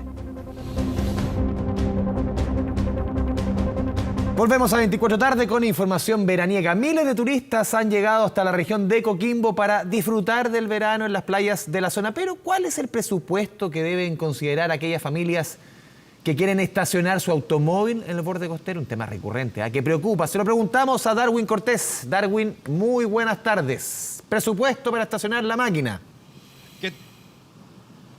¿Qué tal? ¿Cómo están? Muy buenas tardes. Y quiero contarles que tenemos 20 grados, Andrés, la máxima del día. Con esta imagen que Daniel Muñoz en vivo de lo que está sucediendo acá en la Avenida del Mar y lógicamente han llegado miles de personas para disfrutar del sol, de la playa, de la arena, de sus vacaciones. Y claro, un tema recurrente, ¿cuánto se cobra acá en la Avenida del Mar? Les cuento, 2.050 pesos cuesta estacionar su automóvil acá en la Avenida del Mar durante todo el día. Usted puede ir, volver, poner su ticket sobre el parabrisas y le cobran la misma tarifa, 2.050 pesos durante toda la jornada para que usted pueda venir a disfrutar del clima que tenemos acá en la región de Coquimbo. Ocupación hotelera hasta el momento, en la primera quincena de enero, 90% de ocupación hotelera. Hay espacio para febrero, Andrés, si quiere venir a disfrutar de todas las bondades que tenemos acá en la región de Coquimbo. ¿Qué opina la gente sobre estos cobros?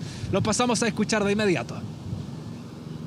Porque es todo el día, por lo que me explicó el chico, entonces está bien, sí. De hecho te puedes cambiar y te siguen, no pagas más, ¿sí? Como ir, volver y todavía está la misma tarifa, entonces está bien, sí. Entiendo ya la tarifa de 2.050, pero por lo menos que sea como otro sistema de estacionamiento, que no sé, los primeros 30 minutos que no te cobren. Porque, por ejemplo, no sé, el otro día nos olvidamos que ya era enero, que empiezan a cobrar, vine con mi polola, pedimos un café ahí en el Bakulich, estuvimos 5 minutos, un café solamente para el viaje y los 2.500 van sí o sí. Es un valor de 2.050 pesos que incluye un valor único diario. La verdad es que independiente del horario en que estén o la cantidad de horas que estén estacionados, pagan 2.050 pesos y además este ticket les permite a los automovilistas retirarse y si se estacionan durante el mismo día en espacios que existan en la zona de la Avenida del Mar, lo pueden hacer con el mismo ticket sin pagar un nuevo importe. Les confirmo, 2.050 pesos para que usted se estacione acá en la Avenida del Mar, 2.050 pesos, eso lo puedes tener durante todo el día. Lógicamente hay opiniones diferentes, quienes vienen por 5 minutos, pero se pueden estacionar en las calles alternativas a la Avenida del Mar. Donde no se paga estacionamiento históricamente es en la Avenida Costanera, en Coquimbo. Por eso mucha gente aprovecha de venir acá a la playa y se estaciona en la Avenida Costanera, frente a Peñuela, donde están las picadas para ir a almorzar. Ahí no se cobra estacionamiento. Históricamente ha sido así. Escuchemos parte de las declaraciones de los coquimbanos. Nosotros estamos alojando en La Serena y venimos para acá porque acá es gratuito. Si bien va a estar todo el día, uno viene con un presupuesto para acá vacacionar y gastarlo siempre, no sé, esa suma diariamente en tus vacaciones igual es considerable. Es ideal, pero también lleva una parte mala que si están cobrando, le están cuidando su máquina también, por lo que estaba pasando ahora, que usted sabe. La idea es que no cobrara en ninguna parte, pues es un factor importante de la gente en vacaciones que pierde recursos en los estacionamientos. No, nosotros tenemos el privilegio que tenemos donde estacionar, entonces también evitamos ir a lugares donde cobran estacionamiento por lo mismo. El tema de los cobros, nosotros estamos revisando cada una de las localidades donde se realizan cobros y también van un poco poniendo trabas para tener el propio acceso a las playas. Las playas son de todos y tenemos que tener un libre acceso y buscar la posibilidad que la gente también pueda contar con estacionamientos y poder acceder a estas bellezas que tenemos también en nuestra zona. Ahí teníamos las palabras también del alcalde de Lima, Nucheri, hablando de un tema sensible, el acceso a las playas, donde también se cobra estacionamiento. Es en la playa de Totoralillo, 3.000 pesos por el día, en el camping de Morrillos y también en la playa Blanca, donde es de muy difícil acceso. No hay estacionamiento hasta el momento habilitado en Playa Blanca, que nos han consultado muchas personas. Se cobra ahí 30.000 pesos cuando está habilitado por automóvil. Son parte de las situaciones, Andrés, de lo que tiene que ver con los estacionamientos típicos de lo que ocurre en la temporada estival. Mientras tanto, nosotros los dejamos con esta imagen de Yamile Muñoz, de la imagen del clima maravilloso que tenemos acá en la región de Coquimbo, donde han llegado miles de personas, principalmente santiaguinos, escapándose de la capital para disfrutar de estas bondades. Maravillosa postal, don Darwin Cortés. Muchas gracias por el reporte desde la región de Coquimbo. Muy buenas tardes.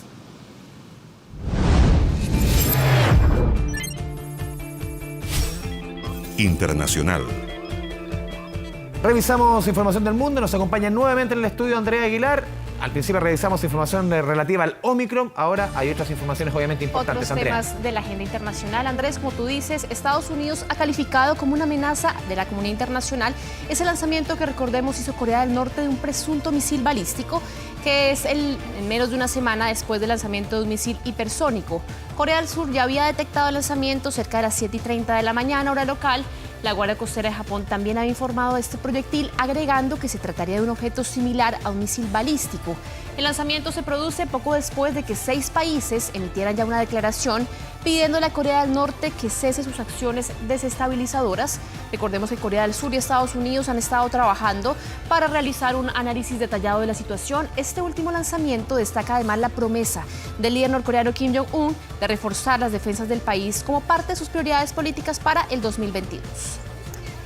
Revisemos ahora otras informaciones, lo que está sucediendo en México con el presidente Andrés Manuel López Obrador, porque Andrés volvió a contagiarse de COVID-19. Ya había tenido COVID, pero después de decir que Omicron era solo un pequeño COVID, el mandatario mexicano se contagió por segunda vez, lo informaron en las últimas horas, casi en 2 años. López Obrador aseguró que tiene ardor en la garganta, que tiene un poco de dolor en el cuerpo, pero que se ha tratado con paracetamol. Repasemos parte del mensaje que entregó en los últimos minutos durante una rueda de prensa. Estoy ronco, afónico, pero fíjense que bien. Recordemos que él no ha sido como tal un negacionista, pero sí ha tratado de bajar la importancia de la pandemia. De hecho, ha asegurado que está en una fase en la que esperan que no deje pérdida de vidas humanas en su país. Señala él que según sus científicos el virus vaya de salida. Sin embargo, recordemos que México superó la semana pasada la cifra de los 300.000 muertos y es actualmente el 5º país con más fallecidos a nivel mundial a causa de la pandemia. Y de la pandemia revisemos ahora lo que está sucediendo con la ciencia, Andrés, y este experimento tan exitoso y tan impresionante. Por primera vez en la historia se realizó un trasplante de corazón de cerdo a humano, un procedimiento que se efectuó en la Universidad de Maryland, en Estados Unidos, a un hombre de 57 años, cuyo corazón estaba muy enfermo para seguir funcionando y no había más remedio que realizar esta operación muy experimental. Aún no es muy pronto, dicen los científicos, para saber si la intervención realmente va o no a funcionar, pero sí marca un paso en la búsqueda de décadas que ha tenido para que algún día se utilicen órganos de animales en humanos. En este caso, Andrea, obviamente uno leía información de esta operación, es un corazón de cerdo pero adaptado un poco, no es que se trasplante tal cual. Exactamente, tiene algunas particularidades según los científicos y ya ha estado funcionando durante varias horas, porque realmente lo que era complejo era hacer que esto funcionara. Funcionaba una hora y media, pero en este caso ha sido mucho más exitoso. De hecho, escuchemos parte de lo que dijeron los encargados del trasplante de este corazón de cerdo. Él mismo dijo: quiero vivir y si no, aprenderás algo. Y sí, quiero decir, desearía que supiéramos más, pero estamos aprendiendo todos los días con este caballero. Y hasta ahora estamos contentos con nuestra decisión de seguir adelante, y él también lo está. Bueno, y lo que dicen los médicos es que a 3 días de la operación el paciente se está recuperando de manera muy favorable. A nivel mundial existe gran escasez de órganos humanos para trasplante, lo que ha llevado a los científicos a que traten de utilizar justamente algunas partes de animales en reemplazo. En octubre pasado, de hecho, se había realizado el trasplante de un riñón de cerdo a un humano. Y de la ciencia revisemos ahora este aniversario. 20 años se cumplen ya desde que llegaron los primeros detenidos a la polémica prisión de Guantánamo. Un 11 de enero del 2002 llegaban a esta base militar estadounidense ubicada en Cuba, la que fue instalada luego de la invasión estadounidense a Afganistán en persecución de Al-Qaeda. Recordemos, después de los ataques terroristas del 11 de septiembre del 2001, el gobierno de Estados Unidos ya ha reconocido torturas a los prisioneros, ha utilizado algunas técnicas prohibidas como privación del sueño, temperatura extrema, jaulas de alambre, dolorosas posiciones de estrés también, en medio de una instalación que llegó a tener 800 reclusos. Diferentes administraciones han propuesto cerrar este recinto, recordemos en su momento lo dijo Barack Obama, pero ninguna lo ha concretado. Con Joe Biden en la Casa Blanca, la promesa ha vuelto a cerrar un tema que es muy controversial y que cuenta actualmente con 39 presos. Y revisemos ahora otra información asombrosa, porque descubrieron un fósil de dragón marino por pura casualidad, Andrés, en Gran Bretaña, convirtiéndose en el más grande y en el más completo de su tipo. En febrero del año 2021, un conservacionista de humedales vio por primera vez la mandíbula expuesta a este fósil mientras realizaba algunas labores de jardinería. Le estaba cuidando sus plantas. ¿De jardinería? Y se encontró con un dinosaurio. Fósil de dragón marino. Dragón, perdón. Claro, poco sabía que en realidad se trataba del esqueleto de un ictosaurio, que es un reptil marino extinto que nadaba por los océanos prehistóricos hace 180 Súper bien conservado, de años. uno ve la imagen por lo menos. Completamente bien conservado. Hoy en las excavaciones finalmente terminaron, dan cuenta de un esqueleto de 10 metros de largo, siendo el dragón marino jamás más grande encontrado. en la zona con casi 200 años de recolección científica. Una especie que varía en su tamaño, llegando a medir incluso más de 25 metros. Pero ¿a qué animal lo podríamos comparar hoy en día? Según los expertos, este dragón podría ser pariente lejano de los delfines. Mira tú. Y cerramos nuestro bloque internacional con espectaculares imágenes que llegan desde Rusia. A ver. Un tradicional festival, Andrés, de esculturas de nieve en Siberia. 27 concursantes, entre ellos 12 niños, demostraron todas sus habilidades artísticas en una competencia que busca honrar la herencia multicultural que tiene esta región. Y los temas de las obras se basan principalmente en mitos, leyendas, creencias populares de Rusia. Luego de la creación de las esculturas, un jurado de arquitectos, de diseñadores son encargados de premiar a los ganadores. Y este año la obra Los Espíritus de Siberia recibió el primer lugar. Justamente el equipo ganador pertenece a la ciudad que se ha llevado por 3 años consecutivos este premio. Esto en medio de este festival que busca de cierta manera promover la cultura en Rusia. Tremendas imágenes, impresionante el trabajo de los escultores. Con estas imágenes, Andrea Aguilar, muchas gracias por la información del mundo. Nos vamos a la pausa en 24 tarde.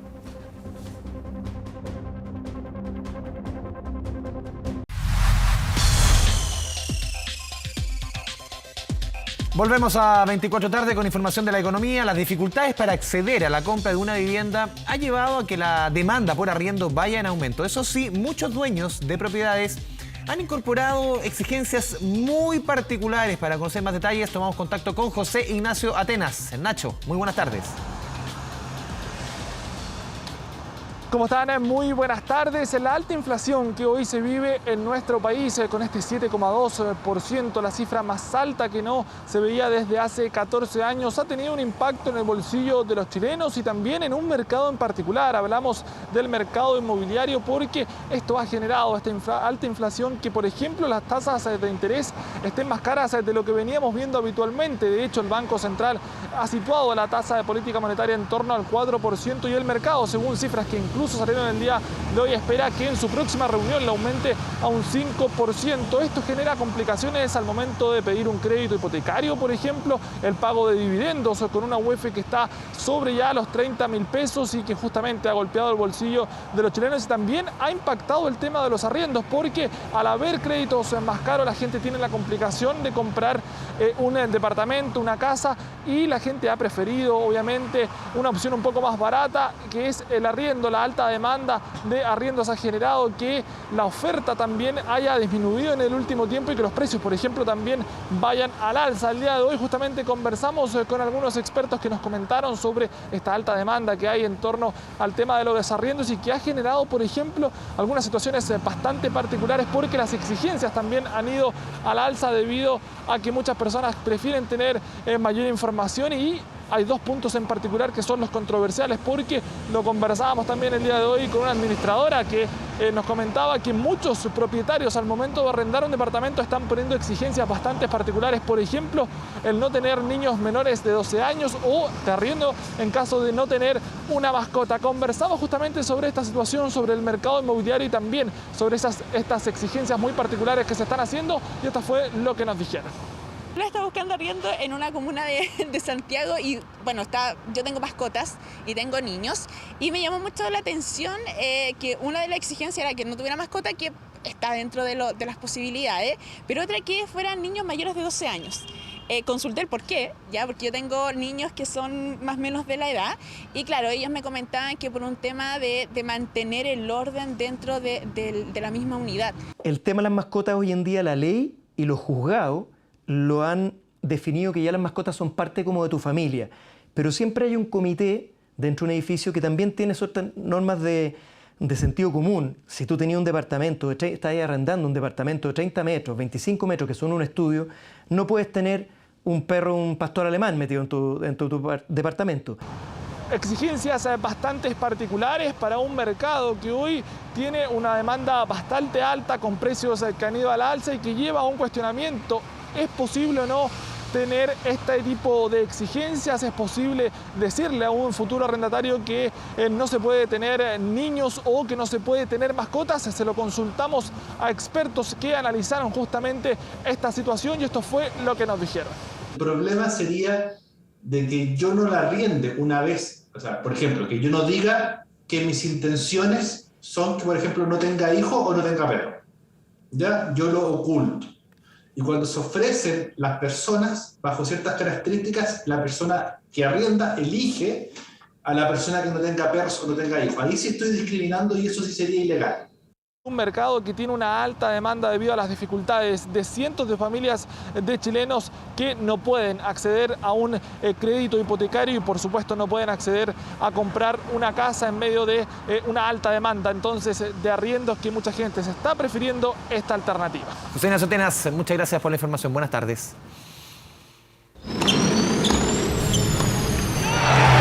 Deportes. Vamos con todo el deporte y esto ya se transforma en una teleserie. Lo de Novak Djokovic en Australia, don Rodrigo Arellano, ¿cómo le va?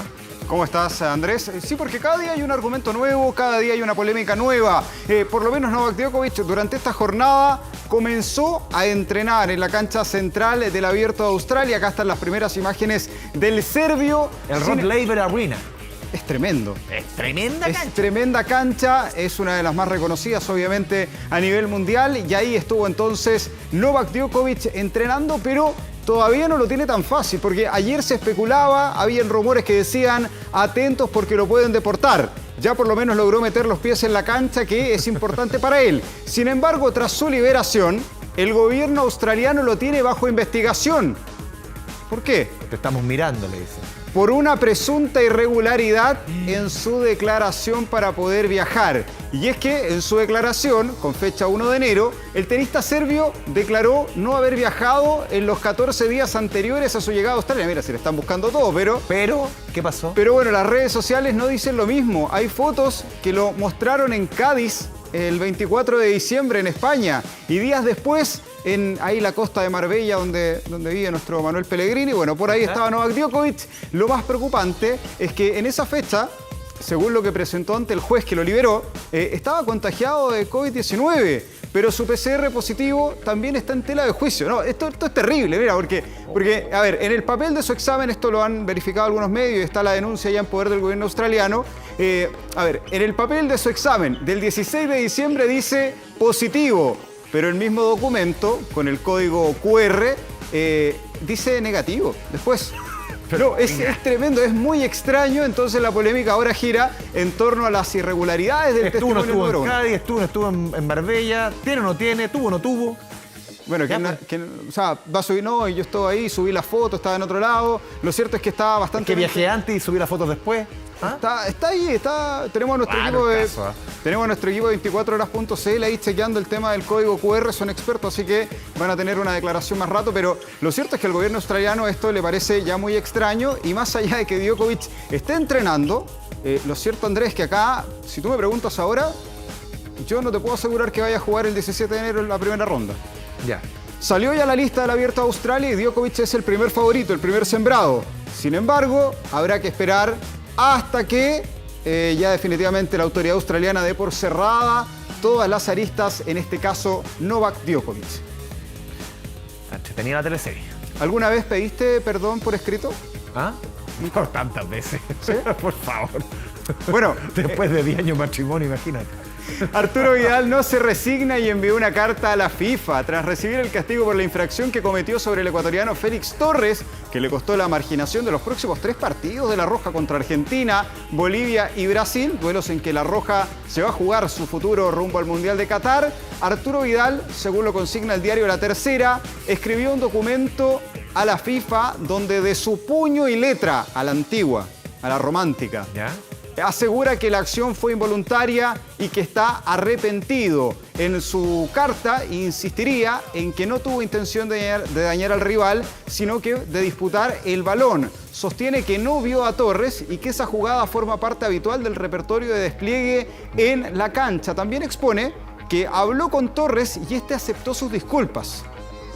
O sea, uno recuerda el partido que en Ecuador inmediatamente Arturo Vidal hay una reacción de arrepentimiento de algo que él no quería hacer, que no vio que venía el jugador. Obviamente es una acción súper temeraria, no es primera vez, la ha hecho muchas veces Arturo Vidal. Hay que saber llegar allá arriba. Exactamente, la pierna estaba acá y él gira sin mirar. Es temerario, pero involuntario. Hay un cruce ahí. Bueno, justamente desde la NFP pretenden acompañar la presentación con la mayor cantidad de apoyos audiovisuales posibles para certificar que la intención de Vidal no fue otra que disputar el balón tal como lo consiguió muchas veces en Italia, en España, en donde ha jugado Arturo Vidal, ha hecho esa jugada. Veremos si es que lo logran salvar. Y sigamos con otro de la Roja. Pero... que va a quedar con 2 fechas. Es lo que esperamos. Sí. 2 fechas. Ya. Y tiene muchas gracias, ¿ah? Se pasó. Ben Britton Díaz. A ver, ¿qué hizo? Aparte de ser buscado por distintos clubes, ¿te acuerdas que había mostrado que era buenísimo para el cricket? Ya.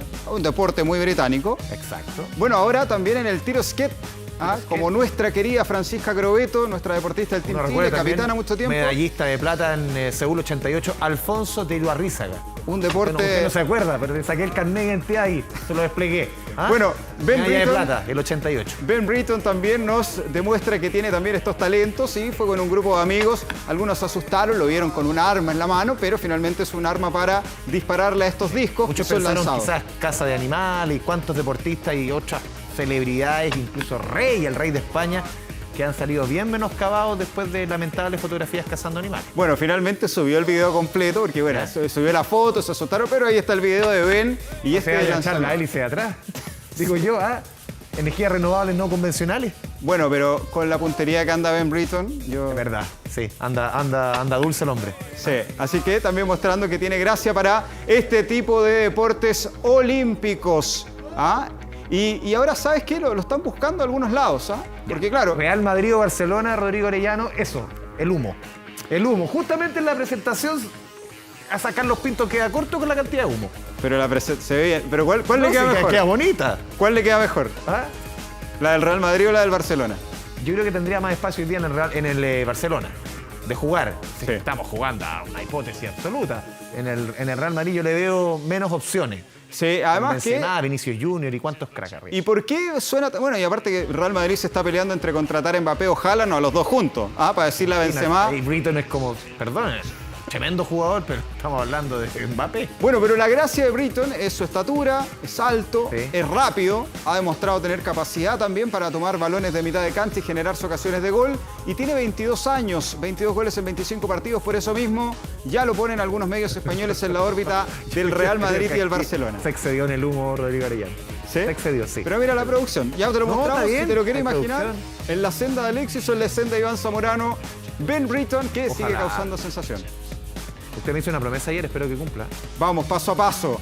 Sí. Y nos vamos con Colo-Colo, que ilusiona porque hoy día el cuadro albo jugó su primer partido amistoso oficial. Lo hizo contra Fénix de Buenos Aires, un equipo de categorías inferiores. Me parece que alguna vez Alberto Federico Acosta... Alberto Acosta volvió a un retiro justamente para jugar en Fénix. A defender a Fénix. Bueno, primer partido para botar un poquito de tensiones. Son estos típicos partidos de 2 por 45 minutos. Mira ahí Cristian Santos, La está rompiendo. Está agarrando confianza. Un partido entonces que tuvo ahí anotación de Cristian Santos y que terminó generando un golazo también de el Torta Óscar Opaso, que está cada vez más cerca de su mejor nivel. Rodrigo Quintanilla tiene mucha fe en Cristian Santos. La acuerda a su cantante favorito también.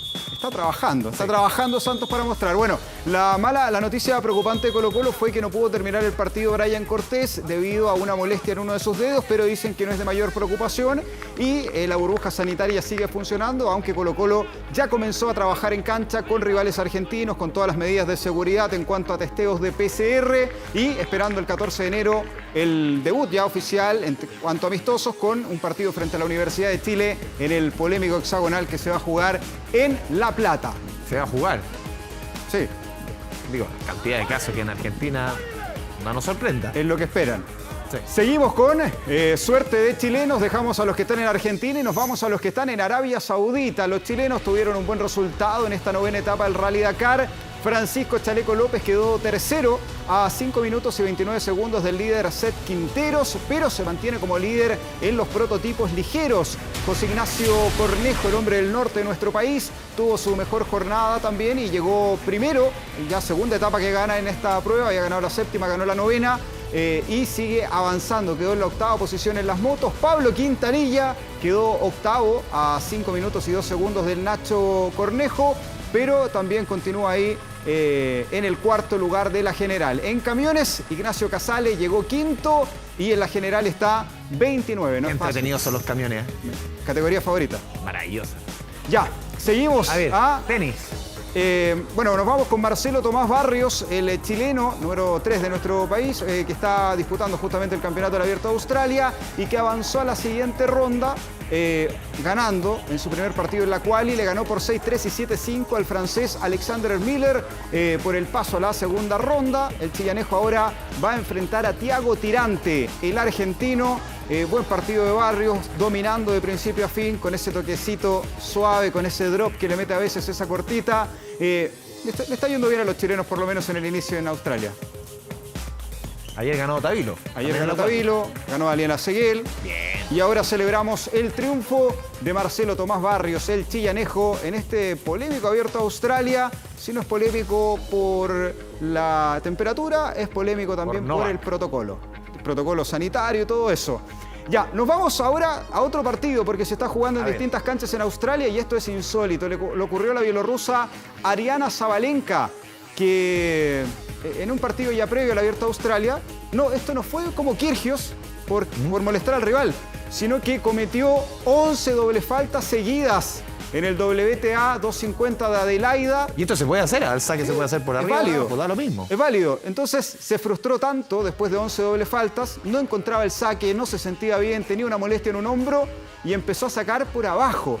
Uno que es más amateur, o sea, el primer saque uno lo saca con todo y el segundo o por abajo o justito. ¿Ah? Medido. Sí. Terminó perdiendo 5-7, 6-1 y 7-5 en 2 horas y 18 minutos. Lo pasó bastante mal, tuvo que llorar en la cancha, no encontraba salida y prácticamente por ese saque también terminó perdiendo el partido.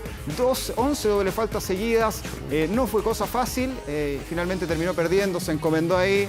Lo pasó pésimo Sabalenka, sin embargo, esperará tener la revancha ya en el Abierto de Australia, una jugadora que tiene uno de los revés más espectaculares del circuito femenino.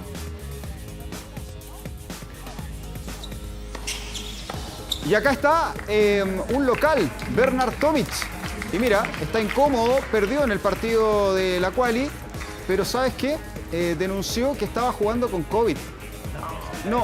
Una situación bastante incómoda, no voy más, no puedo más. Él denunció que es imposible que con un test rápido en el camarín puedan saber si tiene o no COVID.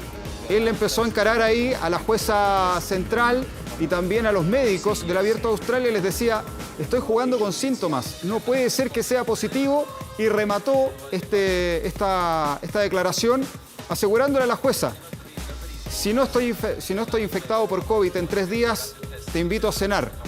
Diciendo que él estaba seguro, él ya había tenido COVID el año pasado y que estaba jugando con todos los síntomas, pero que había dado en el testeo negativo. Pero tengo una pregunta, no sé si tiene la respuesta. Yo creo que también me hago la misma, dime. Me hago la misma pregunta, ¿cómo vio el partido?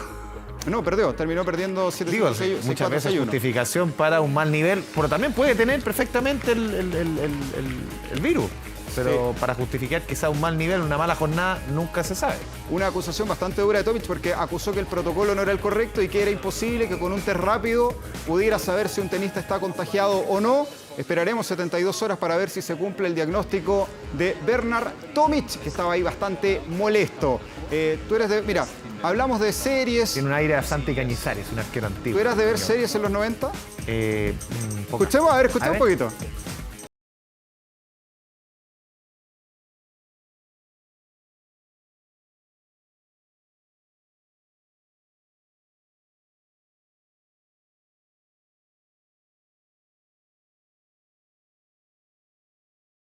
Ya, y no llegó a Bel Air, sino que llegó a Sao Paulo. Príncipe del rap, es que lanzó a la fama, recordemos, al gran Will Smith, por ejemplo, en los 90. Varios fanáticos de los bailes del primo de Will Smith también. Sí, hay varios que bailan, no llegan al nivel, ni cerca. Pero bueno. Esta fue la presentación de bienvenida para Gelson Sequeira, el refuerzo del Palmeiras, video inspirado en Con esa presentación tenéis que romperlo, si no... ¿Ah? Justamente, y ¿sabes por qué le pusieron esa canción? ¿Por qué? Porque se parece a Will Smith, por lo menos dicen los brasileños. Claro, súper parecido.